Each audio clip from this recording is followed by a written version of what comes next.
Integrando Manejos, el podcast que viaja por toda la Argentina uniendo las voces de productores y especialistas en el manejo de plagas. Las preguntas que el productor quiere hacer, respondidas por expertos. Conversan en este episodio el miembro del equipo de socios REM y de la regional Necochea de APRESID, ingeniero agrónomo Esteban Bilbao, y el investigador de INTA Balcarce y CONICET, doctor en fitopatología, Juan Pablo Edwards Molina. ¿Se puede manejar Phomopsis en girasol? ¿Cuál es su impacto en la producción argentina? ¿Existen herramientas para mitigar su efecto? Nos acompañan Agrofina, Bayer, Corteva, FMC, Rizobacter, Sumitomo Chemical, Summit Agro, Syngenta y UPL. Bienvenidos a un nuevo episodio de Integrando Manejos, el podcast REM de APRESID. Mi nombre es Esteban Bilbao, soy miembro del equipo de socios de REM y pertenezco a la regional Necochea de APRESID. También formo parte de Viento Sur, donde de forma privada asesoramos productores en el sudeste bonaerense. En esta oportunidad tenemos la suerte y el agrado de invitar al doctor fitopatólogo Juan Edwards Molina, más conocido como Juanchi, a interactuar sobre una de las enfermedades que más dolores de cabeza nos viene dando, que en este caso es la Phomopsis en girasol. Así que bueno, Juanchi, como para hacer una pregunta bien amplia y poder arrancar a charlar, ¿nos querés contar un poco cómo es la situación a nivel mundial de lo que es Phomopsis en girasol y a nivel local específicamente? Hola, ¿qué tal? Muchas gracias a todos por la invitación y el espacio para intercambiar sobre esta problemática. Bueno, a nivel mundial primero estaría bueno contextualizar la producción de girasol. 80% del girasol se produce en Rusia, Ucrania, Argentina, Rumania y China. Menores productores son, por ejemplo, Francia, Estados Unidos, de donde viene mucha de la información en la ciencia y en la agronomía en particular. Muchos de estos países del este europeo tuvieron sus epidemias de Phomopsis allá por los 80. En cambio, Estados Unidos, a pesar de ser el centro de origen del cultivo, tuvo su epidemia más importante en el 2010. En analogía con nuestra situación, nosotros tuvimos el gran inicio de la enfermedad, podemos contabilizarlo a partir de 2015. ¿Por qué hago hincapié en cuándo fueron las epidemias? Porque desde ahí se empieza a trabajar y a generar información para el manejo. Por lo tanto, en el este de Europa tienen ya mucho más camino andado en el manejo, principalmente en el mejoramiento de los híbridos de girasol, a lo que hacen que hoy en día sea anecdótico. La enfermedad prácticamente no se encuentra, e incluso en Francia, en donde originalmente estaban los infestarios naturales, que hicieron al desarrollo de este germoplasma que hoy en día utilizan de alta resistencia. Por lo tanto, en Europa ya está un poco apaciguada la enfermedad, y en Estados Unidos y Argentina tenemos casi en toda la región productora de girasol. En nuestras condiciones en particular tenemos la enfermedad de capítulo, la Phomopsis de capítulo, que hasta ahora fue reportada en nuestro país nada más. Así que nos distingue del mundo y nos hace como un poco centro de la escena de Phomopsis en la actualidad por esta particularidad, por la alta presión de inóculo y a su vez por tener la presión en el capítulo. Buenísimo. Entonces, para ir siguiendo el hilo, hay países donde hace ya más de 30 años que tienen presencia de la enfermedad y que han ido trabajando para apaciguarla, como quizás acá hemos hecho con otras enfermedades, en particular el girasol. Estados Unidos por ahí ya es más nuevito, y nosotros acá en Argentina somos los más recientes de todos, con el agravante o el detalle de que, aparte de estar afectándonos en tallo, nos está infectando capítulo. Ajá. Eso es lo que vos decías, que no hay mucha experiencia a nivel internacional. Exactamente. Entonces, ¿nos podés contar un poco cómo es la enfermedad? ¿Qué la caracteriza? ¿Cómo es el ciclo? O sea, como para entender un poco cuál es el problema, cuándo nos afecta y demás. Bien. Bueno, como decíamos, a nivel mundial se reporta cancro del tallo. A nosotros se nos presenta como un capítulo. Entonces, toda la información que veamos, todo el manejo que vamos a encontrar en la bibliografía, que siempre nos sirve de base para establecer las prácticas acá, la vamos a tener de cancro del tallo. Entonces, acá podemos hablar de dos enfermedades ocasionadas por un mismo complejo de hongos patogénicos que en Argentina principalmente se llama Diaporte elianthi, que en su fase asexual es Phomopsis elianthi, que le da el nombre a la enfermedad el nombre común, ¿no? Entonces tenemos cancro del tallo o bien fomopsis del tallo y podredumbre seca de capítulo o fomopsis de capítulo que podemos escuchar por ahí cuando se trata de la enfermedad.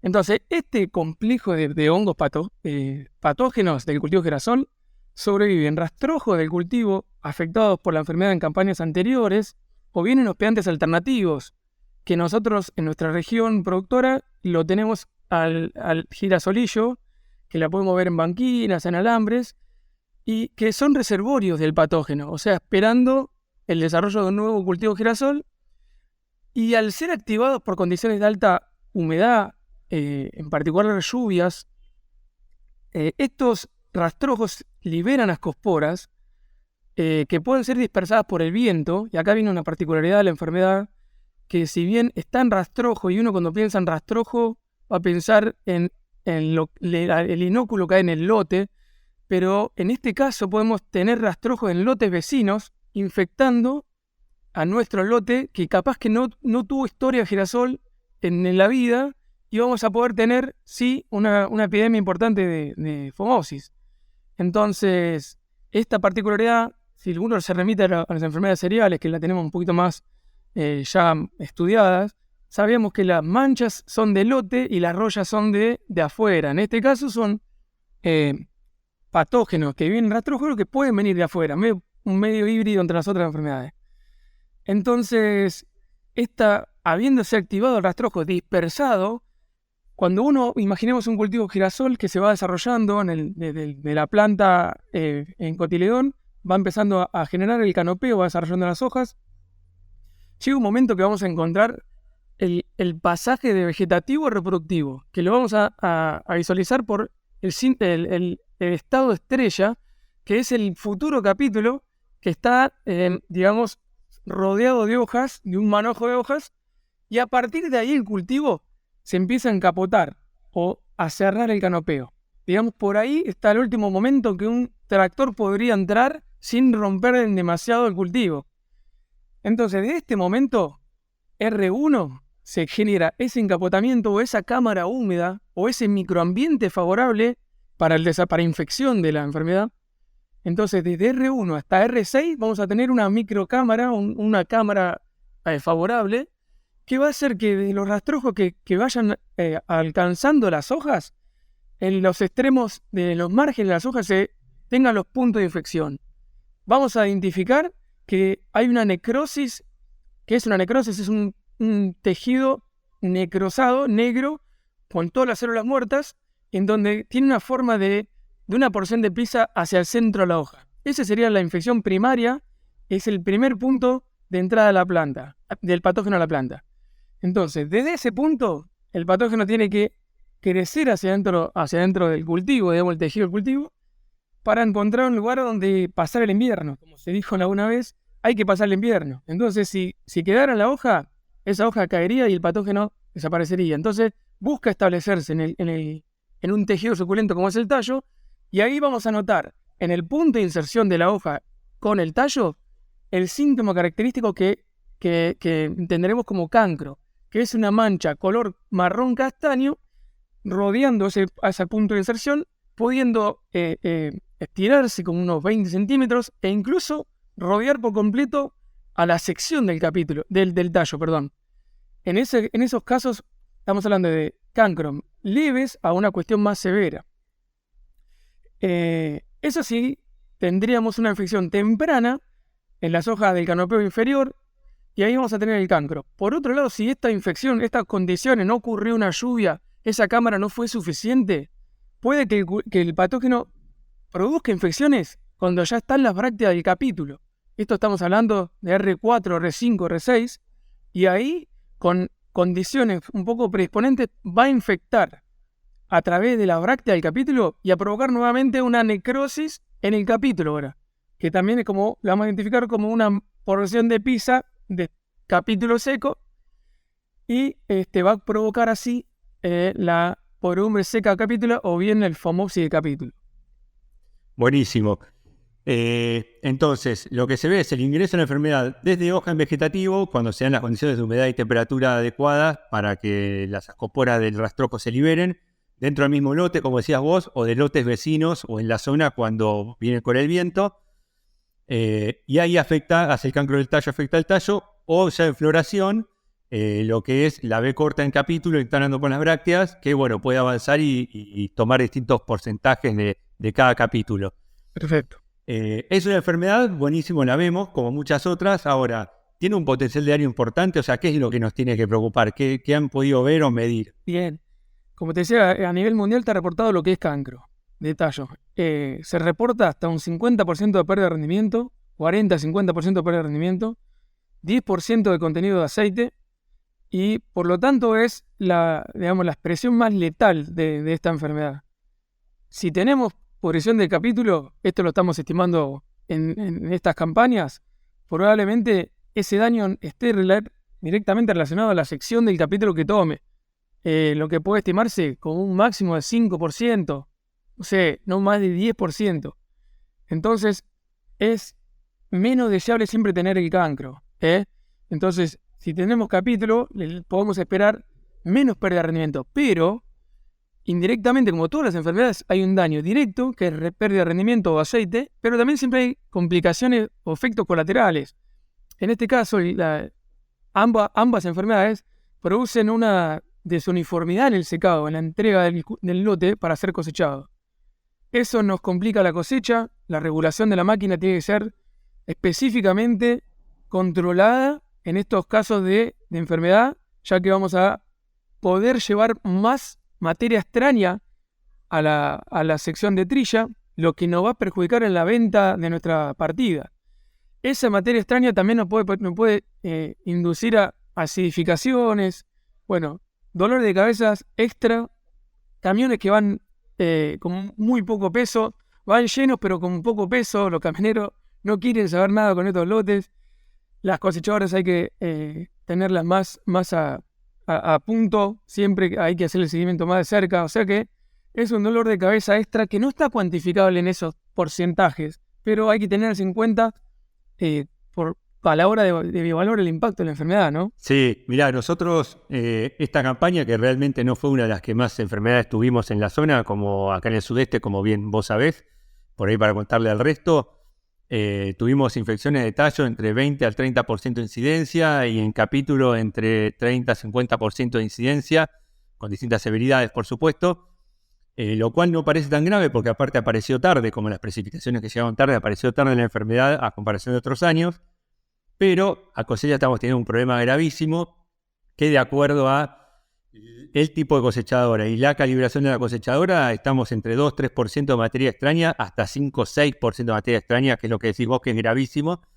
Y también por tener parte de los capítulos podridos nos genera también pérdidas, ¿no? Mayores que las comunes. Pero bueno, eso podemos dejarlo para otro episodio con algún especialista como Santiago Tur, que nos ayude a pensar la cosecha de girasoles con estos problemas. Podríamos tratar de darle, o mejor dicho, vos podrías tratar de darle, Juanchi, al productor, al asesor, alguna herramienta de cómo pensar. Comentate, ingresa por la hoja que hace la forma de B o de porción de pizza. ¿Cómo dijiste después hace un cancro por ahí en la inserción de la hoja?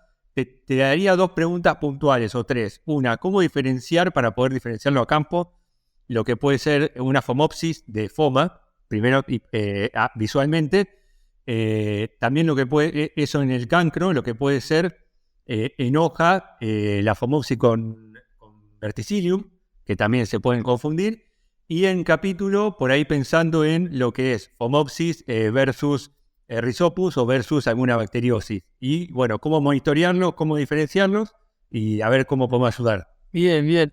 Bueno, en esto de monitoreo vos la tenés bastante clara y también puedes opinar. Pero creo yo que no es una enfermedad monitoreable para tomar una decisión. O sea, es monitoreable para ver el diario de ayer. Si algo y cambiamos en el manejo y se modificó el nivel de enfermedad. O sea, no es una enfermedad que podamos hacer un manejo reactivo, como estamos acostumbrados en las enfermedades cereales de invierno, ¿no? Como ser el trigo o la cebada, que uno va acompañando al cultivo y va viendo si aparece la enfermedad. Bueno, acá cuando vemos la enfermedad, la gran mayoría de las veces es tarde. ¿Por qué? Porque Una que la protección química está en pañales, está recién poniendo a punto lo que es el timing, lo que son los productos. Entonces, ¿qué vamos a hacer? Si encontramos la enfermedad, no se puede hacer nada, salvo rezar y que no avance más que eso. Pero bueno, para identificar, y como vos decías, hay un complejo de enfermedades del girasol que a veces nos llevan a confusiones. En cuanto a lo que es cancro del tallo, FOMA es un potencial enfermedad confundible.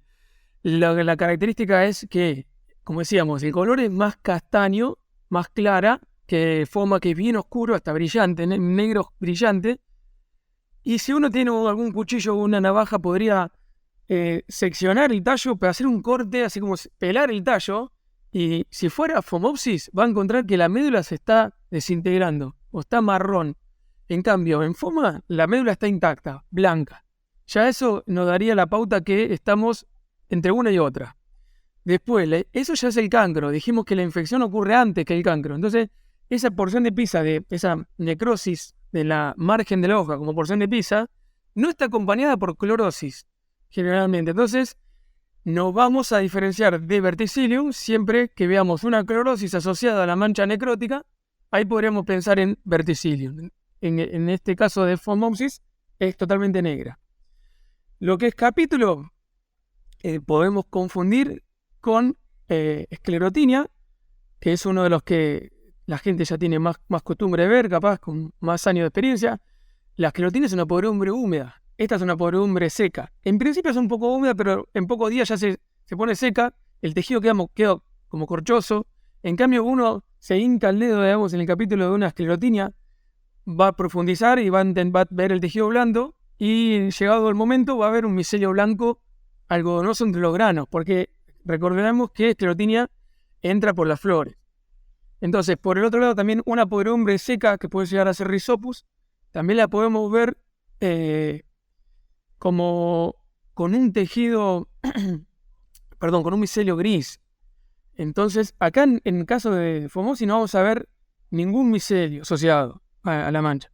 Y en ambos casos, tanto cancro, que es en la parte de abajo, la infección en la parte de abajo de la planta, en el tallo, como en el capítulo, nos va a dar una guía de identificación, la enfermedad, que es que en el perfil de la planta donde se produce la infección, imaginemos que se produce en el lado derecho, todas esas hojas del lado derecho van a estar necrosadas, producto de una liberación de una toxina que se va moviendo en la planta, en esa sección de la planta. Y vamos a ver un inicio de clorosis y necrosis de las hojas de ese lado de infectado, mientras que del otro lado, dijimos que infectó el lado derecho, del lado izquierdo la vamos a ver completamente sana. Ese es un síntoma que nos hace cerrar, un síntoma secundario que nos hace cerrar el diagnóstico. Lo que tiene es que eso tiene un periodo de tiempo muy corto. O sea, nosotros, cuando se produce ese síntoma en el cancro, en el tallo o en el capítulo, tendríamos unos días para ver esa toxina. Esa planta probablemente vaya secándose y el cultivo se vaya entregando, y llegó un momento nos vamos a diferenciar si eso fue un secado, un tiempo anticipado natural de la planta o producto de Phomopsis. Entonces, ahí en nuestra zona, bueno, para lo que evalúan redes, lo que evalúan, que están monitoreando, lo vamos a tener en un cultivo temprano, en los primeros 15 días de febrero aproximadamente. Si nos vamos al final de febrero, ya nos perdemos ese diagnóstico característico que nos permite identificarla. Bien, buenísimo. Nosotros, como decís vos, venimos con experiencia de campo monitoreando acá en el sudeste de Buenos Aires con epicentro en Necochea, pero sabemos que vos andás dando vueltas por muchos lugares. Entonces, nos interesaba que nos puedas contar si a nivel nacional existen zonas más problemáticas que otras y qué estás viendo dentro de las evaluaciones que están haciendo en la red de girasol del programa de sistema chakras de APRESID. Perfecto. Una cuestión que me quedó pendiente de la anterior es que la distribución de la enfermedad en el lote no es generalizada. Entonces, uno puede, capaz que va con una mayor altura, se sube un alambre y va a ver manchones rodales de necrosis, de cultivo secándose. Probablemente si uno va y en asociación a eso hay un cultivo más vigoroso, con esto de la cámara que decía en un principio, ¿no? Probablemente si uno va mirando el lote de arriba puede identificar zonas o rodales de la enfermedad. Eso es un punto importante. En respecto a la pregunta siguiente, sí, APRESID ha iniciado una red de ensayos de girasol está coordinada por Magalí Gutiérrez, en donde se intentan responder problemáticas o cuestiones asociadas al ajuste del paquete tecnológico del cultivo que estamos presenciando, ¿no?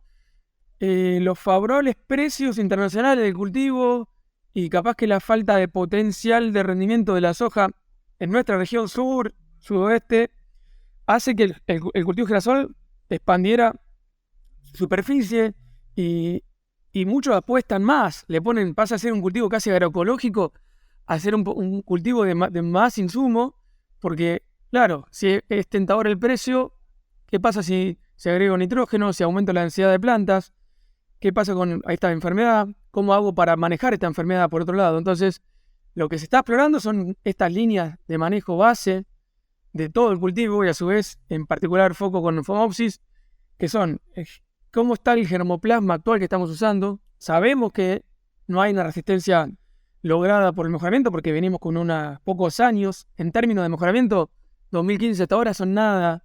Como decíamos, en los países del este tienen 30 años, 40 años de la enfermedad. Entonces, estamos con un germoplasma no mejorado para Phomopsis. Entonces, ¿cómo está? ¿Hay variabilidad en la genética que estamos usando disponible para hacer girasol? Esa es una de las preguntas que se realiza en la red. Luego, el nitrógeno, ¿lo podemos aumentar? ¿Vale la pena aumentar la fertilización nitrogenada? ¿Se devuelve en cuestión de retorno económico? La densidad de planta, ¿hay un límite inferior que se puede tolerar de un cultivo sin rescindir rendimiento? Y por último, bueno, si la aplicación de fungicidas tiene alguna eficiencia, o cuánto es la eficiencia o la devolución en rendimiento de aplicar un fungicida. Todas estas informaciones están empezando a nivel región, o sea que hay como 15 sitios de experimentales, por lo tanto va a ser una vidriera muy importante de la región productora de girasol.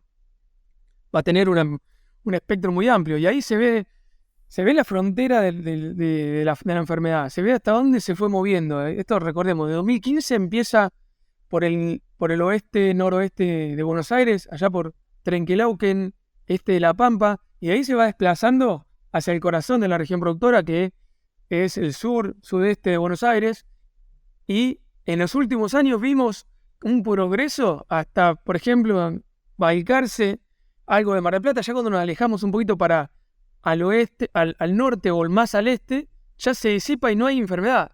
El norte, por ejemplo, Ayacucho ya no se encuentra tanto la enfermedad, Madariaga no se encuentra la enfermedad. O sea, estamos viendo año a año cómo va avanzando esa frontera de inóculo, con epicentro instalado, aquerenciado en Necochea y Pieres, donde se pueden ver todos los años epidemias de capítulo o de tallo. Bueno, vos en tu zona todos los años estás viendo mal o bien lotes con distintos niveles de infecciones. Esto para el oeste de Buenos Aires es más errático, para el este de Buenos Aires es más errático también. O sea, está bien marcado el efecto regional de la enfermedad. Sí, en esta zona la empezamos a identificar, no quiere decir que antes no estaba, pero estaría en bajas proporciones. Ya de por sí Facundo Quirós y otros nos venían alertando, pero al norte no la veíamos. En 2015 la empezamos a ver en tallo. En 2020 se generalizó de una forma muy importante. Ahí dio el salto que decías vos de infectarte por rastrojo en tu mismo lote a que se infecte toda la zona. Ese año, por ejemplo, tuvimos en un lote, en un campo, porque eran varios lotes, sin historia de girasol. Como todavía no era un problema la enfermedad, se sembró un híbrido susceptible, sabiendo que era susceptible, pero la enfermedad estaba iniciando recién en la zona. Ese año se generalizó y este campo, que era un campo que estaba para 2.500 kilos y fue lo que rindió la zona en general, terminó en 700 kilos, casi la planta citándose antes de floración, ¿sí? Por cancro en tallo. Con lo cual, acá en nuestra zona es lo que venimos viendo, está muy presente el inóculo, más allá del lote de cada uno. Tenemos algunos campos identificados donde se ve más. Vos comentabas que todo lo que es generar alto canopeo favorece la enfermedad por tener situaciones más de humedad, con lo cual hay un montón de factores que podemos hacer mediante manejo, como decías, que están evaluando en la red, que si generamos más canopeo podemos favorecer esta enfermedad. Los manchones que decís vos, alote, los venimos viendo, partes más infectadas que otras, y son siempre las partes que están teniendo mayor potencial, se termina cayendo por la enfermedad. Este año tenemos algunos bajos que venían muy, muy bien de desarrollo durante la sequía, que cuando empezó a llover mejoraron las lomas y las partes más someras, y la parte profunda, que tenía 2 metros de altura y estaba muy, muy bueno, se secó por Phomopsis. Con lo cual, pensando todas estas cosas, lo que te queríamos preguntar para seguir ayudando al productor y al asesor es cuáles son las herramientas que tenemos disponibles para manejar en la medida de que se puede manejar esta enfermedad, herramientas tanto obviamente de procesos como de insumos. Sí, y una acotación a este seguimiento de experiencia que hiciste es que tenemos 3 años de diciembres poco llovedores, ¿no? Y a su vez vemos presencia de la enfermedad. O sea que de alguna manera esto no es matemática. Se dice que hay que necesita 90% de humedad por 2-3 días en esa R1, R6, en esa ventana. Pero aún así, probablemente con poco menos también ocurre la enfermedad. Entonces, ¿qué pasa si este año se pronostica llovedor, si se pronostica niño? Esta información, toda esta experiencia que vos estás comentando, está bueno para capitalizarlo y bueno, asociado a esta pregunta que viene después, establecer nuestro escenario de riesgo. ¿Cuán riesgoso es nuestro girasol para Phomopsis? Y ahí aplicar la medida de manejo. Porque no siempre se justifica tocar el manejo del sistema agronómico para amortiguar la enfermedad, ¿no? A esto que decíamos, un cultivo vigoroso de canopeo está hablando de un cultivo de alto potencial de rendimiento, o sea que estamos haciendo bien las cosas en cierta forma para lograr rendimiento. En ciertos casos eso puede ser negativo para lo que decías vos, ¿no? La enfermedad se beneficia y eso que estaba por apuntar a lograr un buen rendimiento termina siendo abajo de la media. Entonces, ahí hay un juego un equilibrio que tenemos que hacer entre lo que es el maximizar rendimiento y amortiguar la enfermedad. Entonces ahí tendremos que tener una capacidad de censar el escenario. Como veníamos hablando, el escenario cómo va a estar dado por la región, la historia de la enfermedad en nuestra región, el nivel de susceptibilidad del genotipo, que es clave para el manejo a nivel mundial, ¿no? Hoy en día no hay mucha flexibilidad, no hay mucha cintura para el híbrido por la demanda de semilla que hay y la poca oferta de parte de los semilleros. Entonces uno se termina sembrando el genotipo que consiguió. Y bueno, por otro lado, entonces tenemos la historia de la enfermedad, la susceptibilidad del genotipo y el potencial de rendimiento o vigorosidad del canopeo. O sea, con estas 3 claves podemos establecer de riesgo, un gradiente de riesgo. En peor situación vamos a poner un alto riesgo, un lote Necochea Ampieres con un híbrido que conseguimos que es de susceptibilidad, importante susceptibilidad o mediana y con un buen potencial de rendimiento. Entonces ahí probablemente querramos tocar un poco el sistema, ajustar el sistema para evitar esa caída. ¿Cómo se toca? Bueno, como decíamos, pensando en la cámara, no maximizar, no apuntar a stand de planta altos. Obviamente que es una cuestión un poco crítica también porque no es un cultivo que se logra con mucha precisión como otros cultivos. Entonces ahí jugar un poquito a no tratar de plantear altas densidades. Después, lo que es nitrógeno también, bueno, ustedes también lo deben tener muy claro, lo que es los modelos de nitrógeno, también que bajar un poco ese objetivo de nitrógeno. Bueno, labranza, y ya es un punto más delicado que toca más en profundidad el sistema, porque estamos hablando de la conservación de agua. Y bueno, si se perpetúan rastrojos, enterrando los rastrojos ayudaría. Sí, es un túnel fino, digamos, que estamos haciendo para la enfermedad, pero todo suma. Ante la falta de herramientas como la genética y el fungicida, que esté claro como una bala de plata, como es en los cereales de invierno, el fungicida es clave, es muy fácilmente manejable. Ahí capaz que podemos probar con toda la medida, ¿no? Entonces, en esa situación de alto riesgo, podemos pensar en esto, evitar la cámara, básicamente. La fecha de siembra no es algo que se puede jugar porque es errático. Si nos vamos de un diciembre poco llovedor, queremos decir, bueno, atrasamos la fecha de siembra, nos cae una lluvia fuerte en enero, estamos siendo macana, y probablemente tengamos más enfermedad. Entonces, la fecha de siembra no es algo tan claro para manejar. Y siempre y cuando podamos, conseguimos un genotipo de buen comportamiento, sería ideal. Obviamente que, como decíamos, si eso está al alcance del productor, ¿no? Buenísimo. Con lo cual tenemos que pensar en la zona en la que estoy para ver la presión del inóculo que tengo, Sí.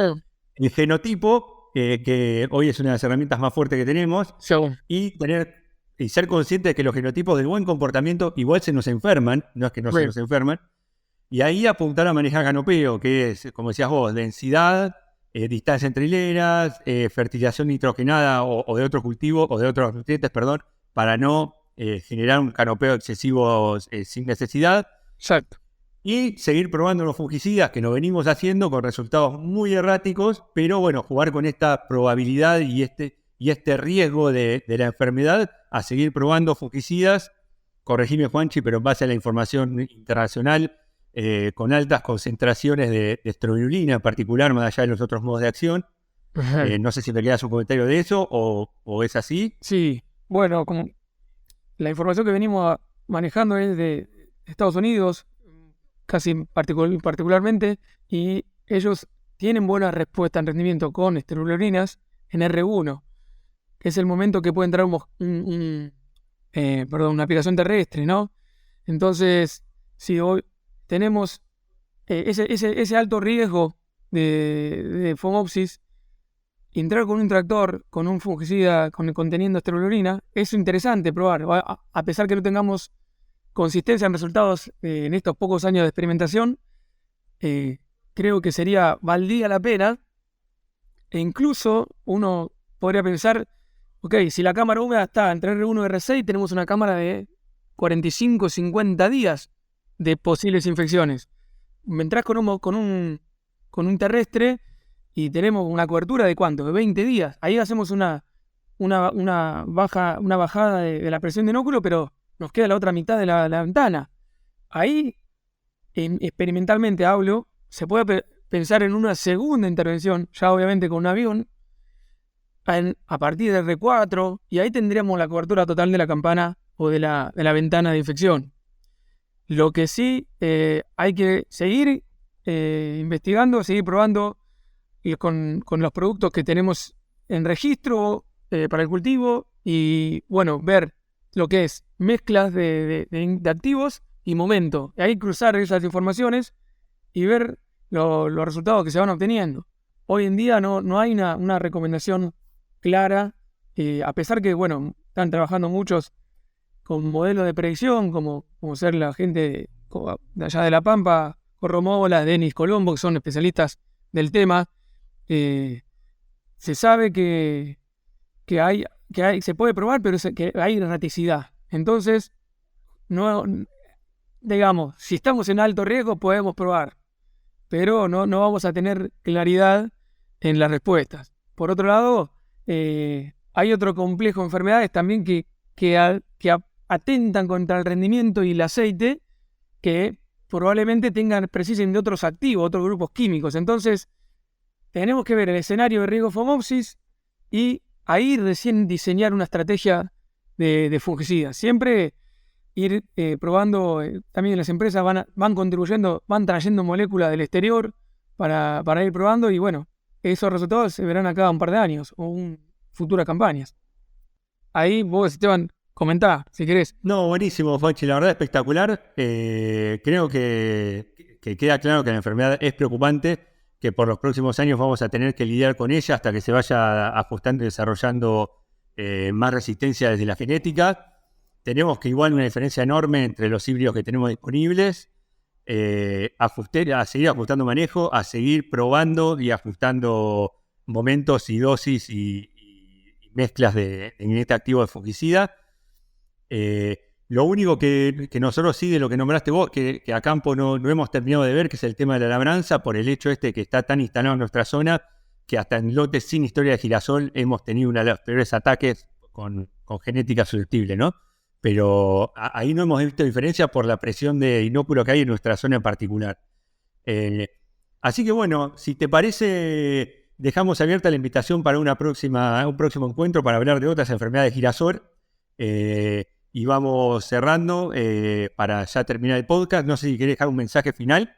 Y si no, igual de nuestro lado, te agradecemos mucho y dejamos saludos para todos. Nada más que saludar a todos los que están escuchando, a la gente de APRESID y bueno, a todos los que están trabajando en el cultivo de girasol y todo el mejoramiento genético, que también hay un programa que está en marcha, que vamos a ver los frutos de acá un par de años y vamos a ir terminando con este proceso de selección natural de los híbridos y creo que en algunos años esto va a ser una anécdota de lo que hoy estamos tratando como una problemática y nada, se va renovando el ciclo de las enfermedades en los cultivos. Así que bueno, muchas gracias y estamos a disposición para lo que sea necesario. Dale, gracias Juanchi, y creo que queda más que de manifiesto en este tipo de situaciones, que son situaciones complejas y que las tenemos que resolver trabajando juntos en equipo.